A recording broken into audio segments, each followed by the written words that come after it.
Assalamu alaikum dear students. In this video we will discuss the second article from chapter 12, which is fundamental forces of nature students. In order to understand the structure of the nucleus, इस chapter में हम study कर रहे हैं structure and properties of the nucleus. We must know the forces that bind nucleons together. All interactions in nature are governed by four fundamental forces. Number one, gravitational force. Number two, electromagnetic force. अच्छा, ये जो electromagnetic force है, it is the combination of electric and magnetic force. वैसे हम electric force को लैदा भी पढ़ते हैं, मैग्नेटिक फोर्स को लैदा भी पढ़ते हैं. वैसे हम इलेक्ट्रिक फोर्स और मैग्नेटिक फोर्सेस को अलग-अलग भी पढ़ते हैं, लेकिन मैक्सवेल एक साइंसदान था जिसने इन दोनों फोर्सेस को कंबाइन करके एक ही फोर्स का नाम दिया, that is electromagnetic force. Number 3 is weak nuclear force and number 4 is strong nuclear force. Dear students, अब हम इन चारों फोर्सेस को वन बाय वन डिटेल से देखेंगे. Number 1, gravitational force. In gravitational force, first of all, it is one of the four fundamental forces of nature. एक और बात dear students, हमारे पास इन चारों फोर्सेस का जो बेसिक ओरिजिन है दैट इज़ अननोन, इसीलिए हम इन्हें बेसिक या फंडामेंटल फोर्सेस ऑफ नेचर कहते हैं. हाँ, आज की मॉडर्न साइंस में हमारे पास कुछ थेरीज हैं जो कि इन फोर्सेस की एग्जिस्टेंस की रीज़न या कॉज या बेसिस हमें देती हैं, लेकिन फिर भी 100% हमें नहीं पता कि इन फोर्सेस का ओरिजिन क्या है.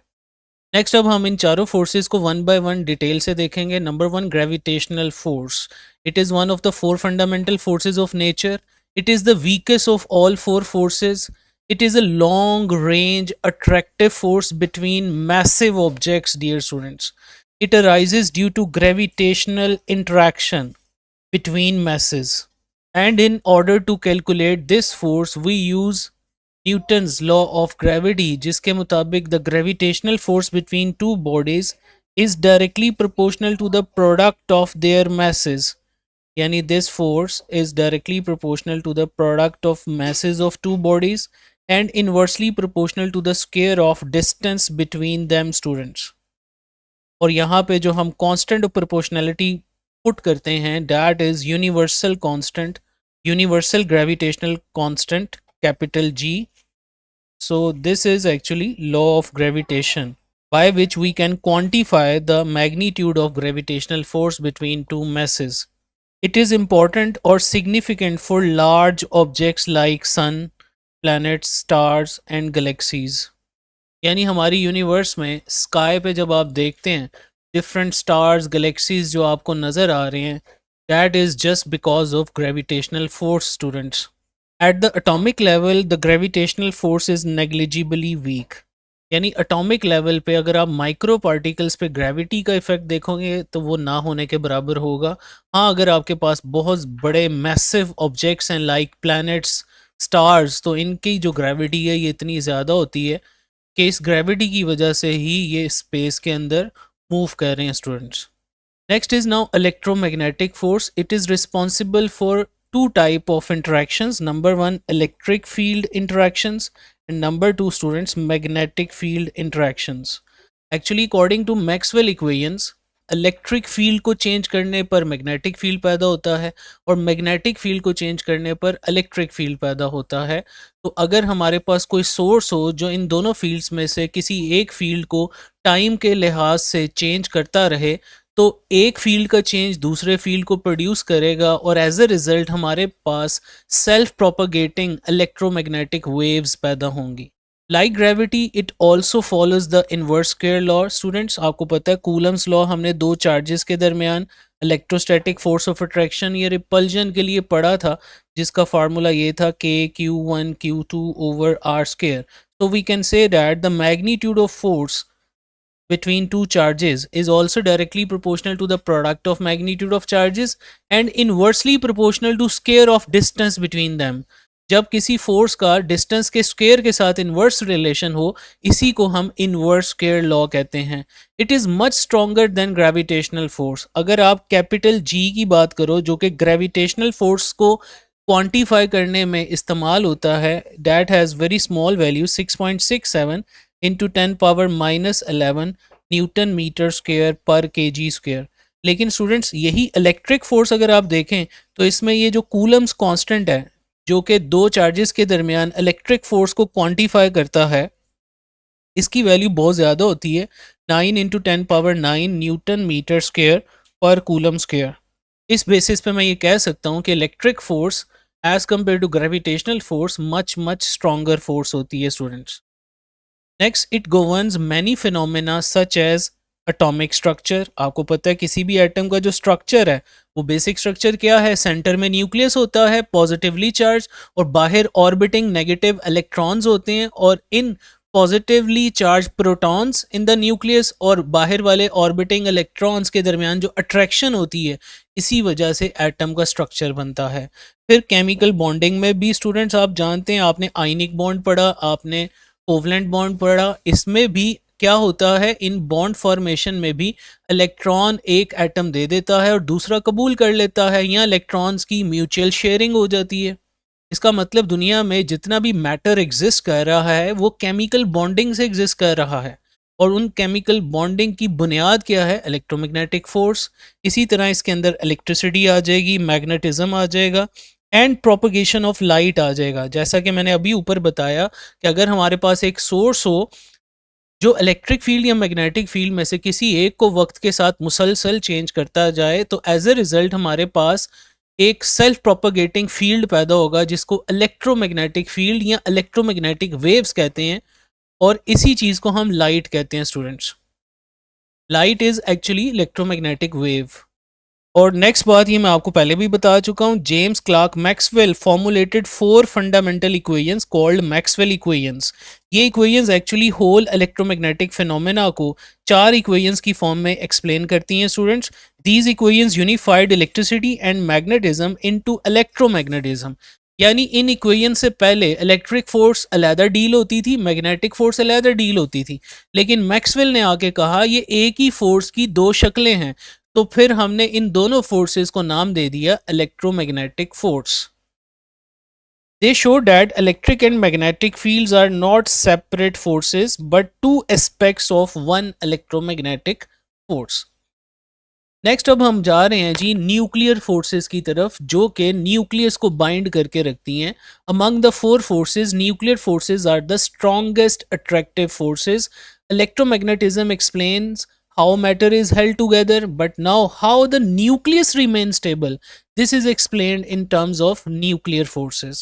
If only electromagnetic and gravitational forces acted inside the nucleus, it would fly apart. जारी बात है, अगर हमारे एटम के अंदर या न्यूक्लियस के अंदर सिर्फ ग्रेविटेशन और इलेक्ट्रोमैग्नेटिक फोर्सेस हों, तो ये जो न्यूक्लियस के कॉन्स्टिट्यूएंट्स हैं, प्रोटॉन्स और न्यूट्रॉन्स, ये कभी भी न्यूक्लियस में जुड़े नहीं रह सकते। प्रोटॉन प्रोटॉन रिपेल करके ये एक दूसरे से जुदा हो जाएंगे and it would fly apart. Therefore there must be another stronger force inside the nucleus, जिसको हम क्या कहते हैं, न्यूक्लियर फोर्स। अब इस न्यूक्लियर फोर्स की दो टाइप्स हैं, एक स्ट्रॉन्ग न्यूक्लियर फोर्स होती है और एक वीक न्यूक्लियर फोर्स होती है। इसमें सबसे पहले हम देखते हैं strong nuclear force. It is responsible for holding the nuclei of atoms together. यानी स्टूडेंट्स आप जानते हो किसी भी न्यूक्लियस में प्रोटॉन प्रोटॉन रिपल्जन पाई जाती है, तो इस प्रोटॉन प्रोटॉन रिपल्जन की वजह से न्यूक्लियस को ब्रेक होना चाहिए, लेकिन कोई एक फोर्स है जो इन्हें बाइंड करके रख रही है न्यूक्लियस के अंदर। इस फोर्स को स्टूडेंट्स हम कहते हैं स्ट्रॉन्ग न्यूक्लियर फोर्स। लेकिन याद रहे इसकी रेंज बहुत कम है, unlike gravity and electromagnetic force. जो ग्रेविटी और इलेक्ट्रोमैग्नेटिक फोर्स थी वो लॉन्ग रेंज फोर्सेस थी, लेकिन ये जो फोर्स एग्जिस्ट कर रही है स्ट्रॉन्ग न्यूक्लियर फोर्स, ये just with in the vicinity of nucleus exist कर रही है। और न्यूक्लियस का साइज मैंने आपको बताया था 10⁻⁻15 मीटर होता है, इसलिए मैं ये कह सकता हूँ it acts only inside the nucleus, therefore it is a short range force. It acts as an attractive force between all nucleons, यानी दो प्रोटॉन्स के दरमियान भी ये अट्रैक्टिव होगी, दो न्यूट्रॉन्स के दरमियान भी होगी, और एक प्रोटॉन और न्यूट्रॉन के दरमियान भी हो सकती है, which are present inside the nucleus. यानी प्रोटॉन प्रोटॉन के दरमियान हो सकती है, न्यूट्रॉन न्यूट्रॉन के दरमियान हो सकती है, या प्रोटॉन और न्यूट्रॉन के दरमियान पाई जा सकती है। और स्टूडेंट्स इसको स्ट्रॉन्ग न्यूक्लियर फोर्स कहने के पीछे लॉजिक ये है कि यूजुअली वो एलिमेंट्स जिनका एटॉमिक नंबर 82 से कम होता है वो नेचुरली स्टेबल होते हैं, तो स्टेबल न्यूक्लियस तभी होगा जब बाइंडिंग फोर्स ज़्यादा हो और रिपल्सिव फोर्स यानी न्यूक्लियस को तोड़ने वाली फोर्स जो प्रोटॉन प्रोटॉन के दरमियान रिपल्जन की फॉर्म में पाई जा रही है वो कम होनी चाहिए और जो इन्हें बाइंड करने वाली फोर्स है वो ज़्यादा होनी चाहिए। इसीलिए इसको स्ट्रॉन्ग न्यूक्लियर फोर्स कहा जाता है और मोस्ट ऑफ द एलिमेंट्स के न्यूक्लियाई के अंदर ये वाली फोर्स स्ट्रॉन्गर होती है और प्रोटॉन प्रोटॉन रिपल्जन कम होती है, इसीलिए न्यूक्लियाई यूजुअली क्या होते हैं, स्टेबल होते हैं। लेकिन जब एटॉमिक नंबर 82 से ज़्यादा हो जाए ना तो प्रोटॉन प्रोटॉन रिपल्जन इतनी ज़्यादा हो जाती है कि स्ट्रॉन्ग न्यूक्लियर फोर्स उसको ओवरकम नहीं कर पाती और यही रीज़न है कि ये एलिमेंट्स फिर नेचुरली अनस्टेबल होते हैं। इनके nuclei alpha beta gamma rays emit करके अपने आप को स्टेबल करते हैं। ये बात हम रेडियो एक्टिविटी के टॉपिक में डिटेल से पढ़ेंगे। तो नेक्स्ट पॉइंट में हमने लिखा है जी, protons repel each other electrically but they still remain bound due to the strong nuclear force. A neutron being neutral also interacts with protons and neutrons through the strong nuclear force। यानी ये strong nuclear force charge पे depend नहीं करती है, दो charge particles के दरमियान भी हो सकती है, दो अनचार्ज पार्टिकल्स के दरमियान भी हो सकती है, या एक चार्ज पार्टिकल और न्यूट्रल पार्टिकल के दरमियान भी हो सकती है। Next is now week nuclear force. It is responsible for radioactive decay, particularly beta decay and interactions involving the neutrino। Neutrino की थोड़ी डिस्कशन स्टूडेंट्स आएगी आगे चल के जब हम रेडियो एक्टिविटी पढ़ेंगे। बीटा डीके पर्टिकुलरली पढ़ते हुए हम न्यूट्रिनो की बात आएगी। न्यूट्रिनो एक्चुअली एक मैसलेस और चार्जलेस पार्टिकल है जो कि मोमेंटम और एनर्जी को कंजर्व करता है बीटा डीके के अंदर। ये बात मैं आपको तफसीलन उसी टॉपिक में समझा पाऊंगा, अभी फ़िलहाल एज एन इंफॉर्मेशन आपने इस बात को याद रखना है। Next, unlike other fundamental forces the weak force can change the identity of particle. जारी बात है जब ये वीक न्यूक्लियर फोर्स इतनी ज़्यादा हो जाए कि स्ट्रॉन्ग न्यूक्लियर फोर्स न्यूक्लियस को बाइंड ना कर पाए तो उस सूरत में फिर न्यूक्लियस ब्रेकअप हो जाता है। एज अ रिज़ल्ट ये दो अदर एलिमेंट्स में कन्वर्ट हो सकता है और एज अ रिज़ल्ट ये न्यू पार्टिकल्स बन जाएंगे। यानी जो न्यू पार्टिकल्स बनेंगे उनके atomic number mass number different हो जाएंगे। तो मैं ये कह सकता हूँ कि वीक न्यूक्लियर फोर्स ही किसी एलिमेंट की आइडेंटिटी डिसाइड करती है। It plays an essential role in nuclear fusion in stars, decay of unstable atomic nuclei. Next students बात होगी जी relative strength and range of four fundamental forces. यहाँ पे आप टेबल देख रहे हैं, लेफ्ट साइड पे ये फोर्स वाला कॉलम बना हुआ है जी। सेकेंड कॉलम में अप्रॉक्सीमेट रिलेटिव स्ट्रेंथ है और ये ब्रैकेट वाला पार्ट देखिए compare to the strong force है। यानी हमने इन चारों फोर्सेस को स्ट्रॉन्ग फोर्स के साथ कंपेयर करके बताना है। तो जब आप स्ट्रॉन्ग फोर्स को स्ट्रॉन्ग फोर्स के साथ ही कंपेयर करोगे, यानी स्ट्रॉन्ग फोर्स को मैं एफ एस कह देता हूँ, तो F S divided by F S ratio क्या आएगी, 1 आएगी। फिर अगर आप इलेक्ट्रोमैग्नेटिक फोर्स ई एम और स्ट्रॉन्ग फोर्स की रेशो लेते हो तो ये रेशो आती है 10⁻⁻2 जिसे 0.01 भी कह सकते हैं। यानी ये फैक्टर हमें बता रहा है कि जो इलेक्ट्रोमैग्नेटिक फोर्स है as compare to strong nuclear force वो 100 गुना कम है, या स्ट्रॉन्ग न्यूक्लियर फोर्स 100 गुना ज़्यादा है इलेक्ट्रोमैग्नेटिक फोर्स से। एक ही बात है स्टूडेंट्स। इसी तरह यहाँ पे 10⁻13 का मतलब है कि जो स्ट्रॉन्ग न्यूक्लियर फोर्स है वो 10⁻13 टाइम्स है देन वीक न्यूक्लियर फोर्स। और ग्रेविटी तो देखें, इसका कोई कंपैरिजन ही नहीं है इन मैग्नीट्यूड। जो स्ट्रॉन्ग न्यूक्लियर फोर्स है वो ग्रेविटी से 10⁻38 टाइम्स ज़्यादा होती है। तो ये जो फैक्टर आ रहा है 10⁻38, इसका मतलब है ग्रेविटी स्ट्रॉन्ग न्यूक्लियर फोर्स से 10⁻38 टाइम्स कम है, और in other words strong nuclear force 10⁻38 times ज़्यादा है, and so on. Next third column में अगर रेंज की बात की जाए तो ग्रेविटी की इनफाइनाइट रेंज होती है, इलेक्ट्रोमैग्नेटिक फोर्स की भी इनफाइनाइट रेंज होती है, और जो वीक न्यूक्लियर फोर्स और स्ट्रॉन्ग न्यूक्लियर फोर्सेज हैं इनकी रेंज शॉर्ट रेंज होती है, चूँकि ये within the vicinity of nucleus पाई जाती हैं। इसलिए वीक न्यूक्लियर फोर्स की रेंज है 10⁻−18 मीटर और स्ट्रॉन्ग न्यूक्लियर फोर्स की जो रेंज है दैट इज़ 10⁻−15 मीटर। तो हम कह सकते हैं कि ग्रेविटी और इलेक्ट्रोमैग्नेटिक फोर्स ये दोनों लॉन्ग रेंज है, LR लिख देते हैं, और जो वीक न्यूक्लियर फोर्स और स्ट्रॉन्ग न्यूक्लियर फोर्स है they are short range, SR। So this is all about fundamental forces of nature। Next इंशाल्लाह हम 12.3 आर्टिकल पढ़ेंगे अगली वीडियो में, that is matter and anti matter.